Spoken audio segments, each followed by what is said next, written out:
నా పేరు పొన్నాల బాబు. కంటోన్మెంట్ నియోజకవర్గం నుండి వచ్చాము. ఈ సభ ముఖ్య ఉద్దేశం సామాజిక న్యాయ తెలంగాణ సంకల్ప సభ. మనం గతంలో నీళ్లు, నిధులు, నియామకాల గురించి ఎంతో కొట్లాడాం. మన తెలంగాణ వస్తేనే, సపరేటు రాష్ట్రం ఏర్పడితేనే మనకు నీళ్లు, నిధులు, నియామకాలు మనం చేసుకుంటూ బాగుపడతామన్న ఉద్దేశంతో ఎంతో కష్టంగా తొలిసారి ఉద్యమం 1969లో జరిగింది. మలిదశ ఉద్యమం 2001లో 96లో ప్రారంభమైంది. తర్వాత 2001 నుంచి అది క్రమేపీ పెరిగి దశల వారీగా విస్తరించి అనేక గ్రామాన తెలంగాణలో ఉన్న ప్రతి వ్యక్తి ఉద్యమంలో పాల్గొని చివరికి తెలంగాణ సాధించుకోవడం జరిగింది. తెలంగాణ సాధించుకున్న తర్వాత రాష్ట్రంలో ప్రతి ఒక్కరు సంతోషపడ్డారు. మన బతుకులు బాగుపడతాయి, మనకు నీళ్లు వస్తాయి, మనకు ఉద్యోగాలు వస్తాయని ఎంతో చాలా సంతోషపడ్డారు. అన్యాయం చేసింది మనకు గతంలో చెప్పేవారు ఒక మహాకవి, మనకు పొరుగోడు అన్యాయం చేస్తే పొలిమేర దాకా కొట్టాలని, మనోడే మనకు అన్యాయం చేస్తే పాతి పెట్టాలని. ఇప్పుడు ఎవరో మనకు అన్యాయం చేయలేదు. గతంలో ఉన్న మన పాలకులే మన రాష్ట్రం నుంచే చేసిన వారు దుర్మార్గులు ఉన్నారు. వాళ్ళు బాగుపడ్డారు తప్ప ఎవరికి బాగుపడలేదు. తెలంగాణ రాష్ట్రం ఏర్పడిన తర్వాత బీసీలు కానీ, ఎస్సీలు కానీ, ఎస్టీలు కానీ, మైనార్టీలు తీవ్ర అన్యాయం జరిగిందండి. ఎక్కడండి ఒక ఎస్సీలు బాగుపడ్డది ఎక్కడ, ఒక బీసీలు బాగుపడ్డది ఎక్కడ, ఒక మైనార్టీలు బాగుపడ్డది ఎక్కడ? ఏం న్యాయం జరిగింది? అవకాశాలు ఇచ్చారు. ఎవరికి ఇచ్చారు వాళ్ళు అవకాశము? ఎవడైతే నాకు తెలంగాణ అన్నోన్ని తొక్కుతాము, అసెంబ్లీలో తెలంగాణ పదాన్ని నిషేధించిన వాళ్ళకు తొత్తు పలికిన నాయకులను మన తెలంగాణ వచ్చిన తర్వాత వాళ్ళకు అధికారంలో తీసుకున్నారు. వాళ్ళు ఏం చేస్తారా అండి? తెలంగాణ మీద ఉద్యమంలో పాల్గొన్నారా? ఒక తెలంగాణ గురించి మాట్లాడారా? వాళ్ళు ఏం న్యాయం చేస్తారు? వాళ్ళు బాగుపడ్డారు తప్ప తెలంగాణలో ఉన్న సామాన్యునికి ఏ విధమైన న్యాయం జరగలేదు. అది ఒక సామాజిక తెలంగాణ రావాలంటే అది ఒక కవిత ద్వారానే సాధ్యమవుతుందని నమ్మకం. పక్కా ఉంటుందండి. మనం గతంలో అనుకున్నాము, తొలిదశ ఉద్యమంలో 1969లో జరిగిన ఉద్యమంలో తెలంగాణ వస్తుందా రాదా అనే ఆ రోజు పిట్టల్ని కాల్చినట్టు కాల్చారు విద్యార్థుల్ని. తర్వాత కొన్ని 40 సంవత్సరాల తర్వాత మళ్ళీ ఉవ్వెత్తున ఎగిసిపడ్డదంటే దానికి దశల వారీగా పెరుగుతుంది. మనకు ఉదాహరణగా ఏంటంటే, మనం ఒక గింజ నాటగానే చెట్టు పెరగదు.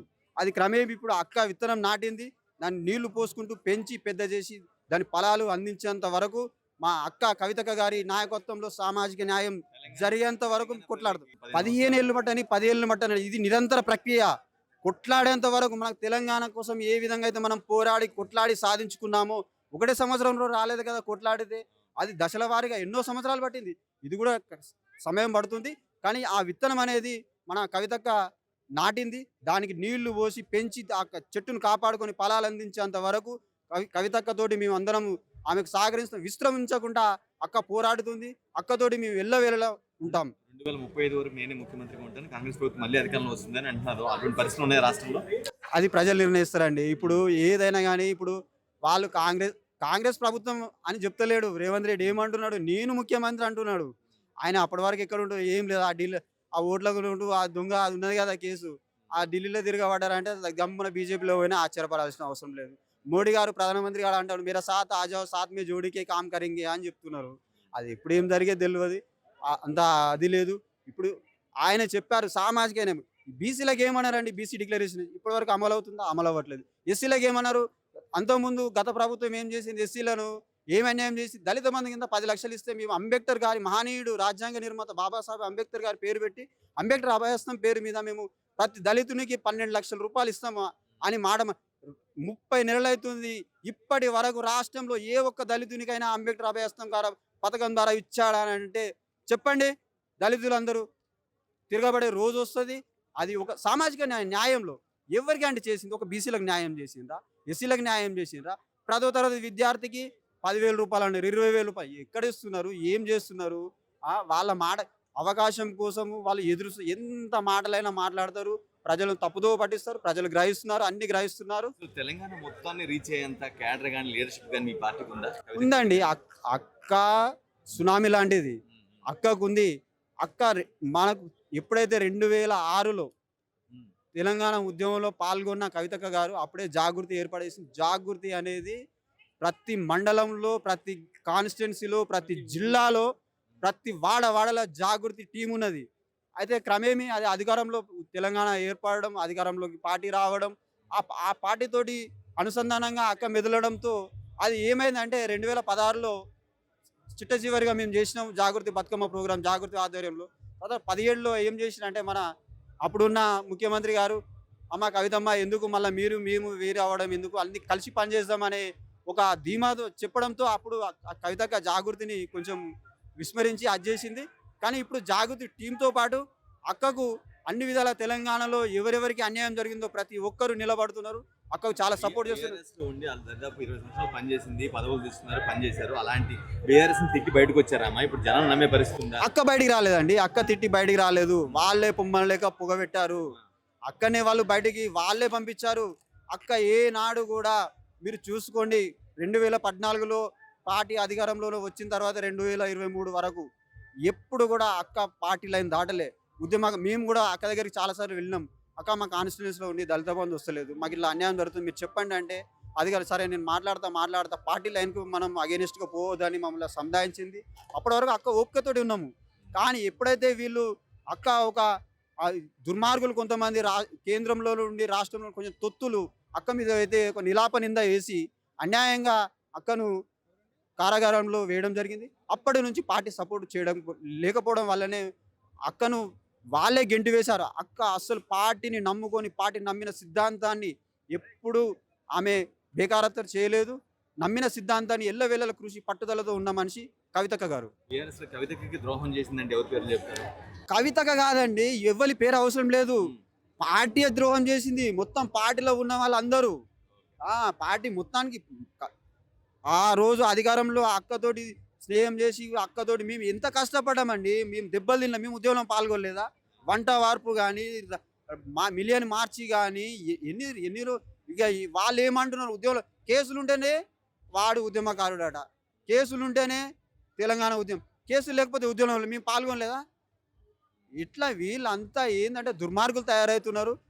ఇప్పుడు కూడా ఇదేదో కేశవరావు కమిటీ వేసింది, తెలంగాణ ఉద్యమకారులకు 250 గజాల జాగా ఇవ్వాలి, ఉద్యమకారులకు న్యాయం చేస్తా అని.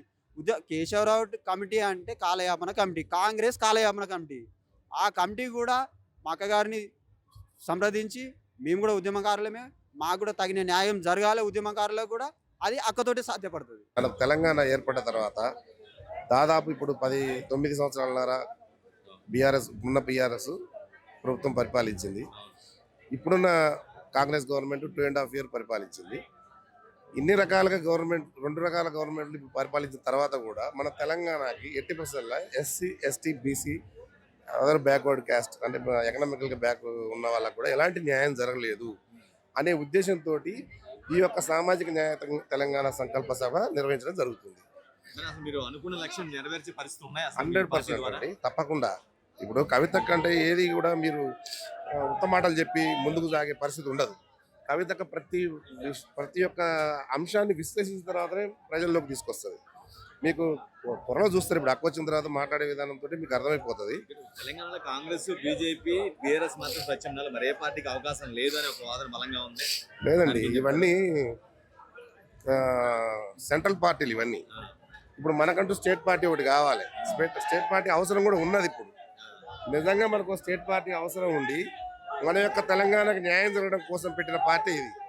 కాబట్టి కవితక్క ఏంటంటే సామాజిక న్యాయ తెలంగాణ ఇంతవరకు లేదు మన దగ్గర.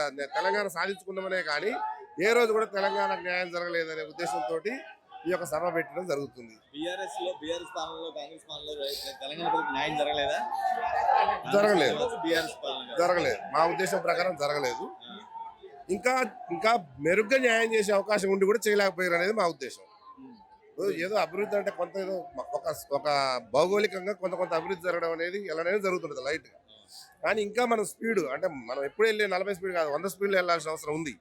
ఎందుకంటే మన కాడ ఉన్న పరిస్థితులు, భౌగోళిక పరిస్థితులు కావచ్చు, ఇంకా వేరే మనకు ఉన్నటువంటి సోర్స్ కావచ్చు, అన్ని రకాల మన తెలంగాణలో ఉంచుకొని కూడా మనం ఇంకా కూడా దేశంలో నెంబర్ 1 లేకుండా పోతున్నాం అనేది మన ఉద్దేశం. 2034 వరకు నేనే ఉంటాను, ఈజీగా మళ్ళీ కాంగ్రెస్ ప్రభుత్వం వస్తుందని చాలా బలంగా చెప్తున్నారు. అటువంటి పరిస్థితి మీకు కనిపించట్లేదా? చెప్తారండి, తప్పకుండా చెప్తారు. ఏ గవర్నమెంట్ అయినా మేము ఓడిపోతామని చెప్పుకోరు.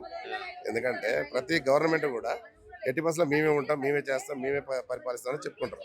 అని ప్రజల నిర్ణయాలు, వాళ్ళు చేసినటువంటి అభివృద్ధి పనుల వల్ల వాళ్ళ ప్రభుత్వాలు నిలబడ్డావా లేదా అనేది తెలిసిపోతుంది. ఇక్కడ ఎంట్రన్స్ లో ఈ మహనీయుల ఫోటోలు పెట్టారు ఏంటి దాని ఉద్దేశం ఏంటి? చాలా మంది మహనీయుల ఫోటోలు పెట్టారు కదా సైడ్ అమ్మటి. అవును, దాని ఉద్దేశం ఏంటి అసలు? మహనీయులు కూడా స్మరించుకునే ఉద్దేశం ఉంటుంది కదండి.